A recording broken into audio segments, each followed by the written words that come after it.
आएगा जब उसी धूल को वो चंदन का टीका लगा करके घूमेंगे। ये दिन बहुत जल्द आने वाला है, ये अशोक चौधरी याद रखें।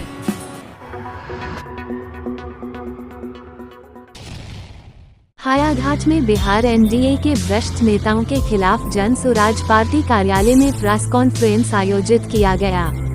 जन सुराज के सूत्रधार प्रशांत किशोर द्वारा एनडीए के नेताओं पर किए गए खुलासों पर प्रतिभा सिंह हायाघाट विधानसभा के संभावित प्रत्याशी ने अपनी बात रखी। उन्होंने मीडिया को संबोधित करते हुए कहा कि जन सुराज की सरकार बनी तो बिहार के सभी भ्रष्ट नेताओं को जेल भेजा जाएगा। प्रतिभा सिंह हायाघाट विधानसभा के संभावित प्रत्याशी ने एनडीए के नेताओं मंत्री मंगल पांड्या, डिप्टी सीएम सम्राट चौधरी, मंत्री अशोक चौधरी और भाजपा सांसद पर आरोप लगाते हुए उनसे जवाब मांगा।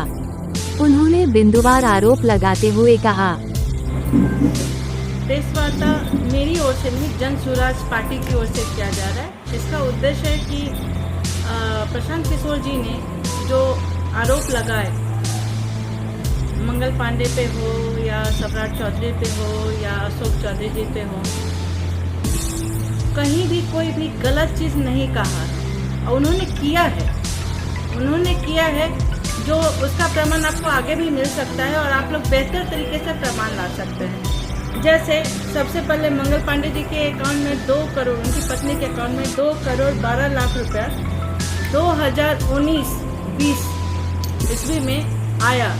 उसका कहीं भी कोई एक्सप्लेनेशन नहीं है। और उसी समय वो एक जगह दिखा रहे हैं कि 25 लाख रुपया वो कर्ज लिए हैं। तब जिसकी पत्नी के अकाउंट में उतना पैसा हो वो कर्ज लेगा क्यों?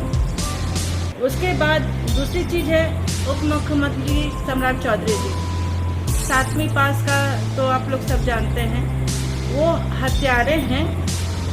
नाम उनको बदलना पड़ा। उम्र को कम करके वो जेल से बाहर निकले हैं, नहीं तो उनको अभी कारावास में होते वो। उनका जो भी एम था, कोई सदानंद सिंह की हत्या उन्होंने की थी, जो कांग्रेस के नेता थे जिनकी हत्या की गई थी, और उसी में उनको जेल में डाला गया था। फिर उन्होंने अपना नाम बदल लिया। फिर जो रिपोर्ट उन्होंने जो कॉलेज का जो सर्टिफिकेट वगैरह दिया है उसमें, और जो उन्होंने इलेक्शन में फाइल किया है उसमें बहुत अंतर है। ये सब आप लोगों से छिपा हुआ नहीं है। इस तरह के लोग अगर हमारे बिहार में हैं तो बिहार की स्थिति कैसी हो सकती है? उसके बाद अशोक चौधरी जी, ये 2 साल में उन्होंने 200 करोड़ रुपए का जो जमीन और जायदाद खरीदा, वो कैसे खरीदा? 200 करोड़ रुपए कोई 200 रुपये नहीं है कि आप और हम किसी को दे दें। उसमें तो मिठाई भी नहीं ठीक से कोई खा पाएगा 200 रुपये में। ये 200 करोड़ की बात है जिसका कि उन्होंने ज़मीन खरीदा। और जब उनसे पूछा गया, डिपार्टमेंट से उनसे सवाल किया कि आपके पास ये पैसे कहाँ से आए, अपनी ज़मीन कैसे खरीदा है, तो फिर वो अपने स्टाफ, मतलब उनका जो पीए थे, उनके अकाउंट में फिर से पैसा 25 लाख या कुछ ऐसे ट्रांसफ़र किया उन्होंने। ये सारे पैसे कहाँ के हैं, किसके हैं? ये सारे पैसे हमारी जनता के हैं, हमारे हैं, बिहार के हैं। और ये सारा जो घोटाला जो है 71,000 करोड़ का, अब उससे अगर इससे हम लोग मिलाते हैं तो फिर देख लीजिए कि कहाँ कैसे ये पैसा बट रहा था और किसके किसके जेब में गया है। इतना ही नहीं, आप शिक्षा के नाम पे भी देखिएगा तो वो सारा कुछ आपको मिलेगा। ये सारा हम रिकॉर्ड के साथ, अब मेरे पास जो रिकॉर्ड है, ये सारे रिकॉर्ड के साथ आप इनका ले लीजिए, जायसवाल जी का, संजय जायसवाल जी का।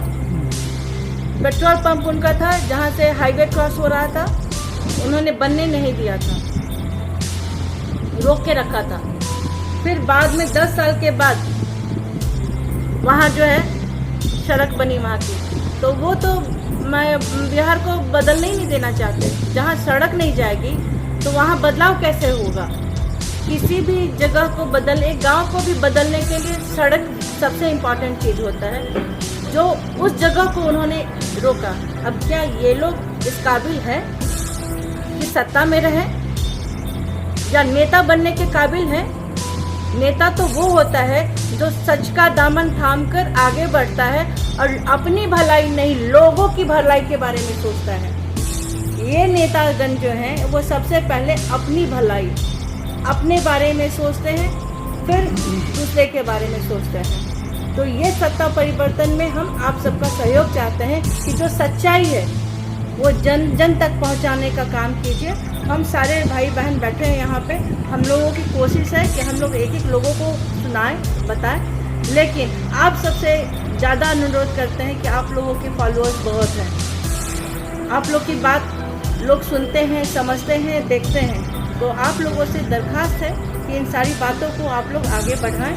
और प्रशांत किशोर जी जो कह रहे हैं प्रेस कॉन्फ्रेंस में भी जितनी बातें उन्होंने कही है, कोई भी बात ऐसी नहीं है कि जो गलत कही हो। उनको धमकी देते, अरे जेल में कुछ मिलेगा तो जेल में डालोगे ना, डालो ना, अगर कुछ है तो दिखाओ ना, सांच को आँच क्या। आज मान लीजिए यहाँ पे हम लोग जितने लोग बैठे हैं, इसी के खिलाफ कुछ निकालना होगा तो कुछ रहेगा तब निकलेगा। तो सच्चाई जो सामने में है। तो आप धमकी दे रहे हैं, आप कोर्ट केस करने का कीजिए, हम लोग डरने वाले नहीं हैं। हमारे प्रशांत किशोर जी नहीं है डरने वाले। उनके पीछे पूरी बिहार खड़ी है, पूरा जनसुराज खड़ा है और आगे भी खड़ा रहेगा, उनके कदम से कदम मिलाकर। न एक कदम आगे न एक कदम पीछे, उनके साथ ही चलता रहेगा और ये नजर आते रहेगा। ये आवाज़, ये आगाज़ वो सब सुन ले, आरजेडी वाले हो, महागठबंधन वाले हो या भाजपा वाले हो, एनडीए हो, जितने भी पार्टियां हैं सब सुन ले इस आवाज़ को। ये आवाज़, ये आगाज़ अब कमज़ोर नहीं पड़ेगी, हमेशा ये आवाज़ उठेगा और उठता रहेगा जब तक कि जनसुराज प्रशांत किशोर जी या हम सब मिलकर पूरे बिहार को बदल नहीं देते हैं। ये हमारा आज का दृढ़ निश्चय है और ये करके ही दम लेंगे। इसके लिए हम लोगों को एक रोटी खाना पड़े वो भी गंवारा है, एक दिन भूखे सोना पड़े वो भी गंवारा है, लेकिन बदलाव तो जरूरी है और बदलेंगे। और ऐसे नेतागण जो इस पे काम कर रहे हैं उन सबको निष्कासित करना चाहिए अविलंब। लोगों को, हम पब्लिक को दरखास्त करते हैं कि इन लोगों को घुसनी नहीं दें। जो आपको लूट रहा है उसको कैसे आप सत्ता में बिठा सकते हैं, ये बहुत बड़े सवाल है। उनको समझाना हम लोग को कहेंगे ही और आप लोग बेहतर समझा सकते हैं। चैनल को like, comment, share and subscribe जरूर।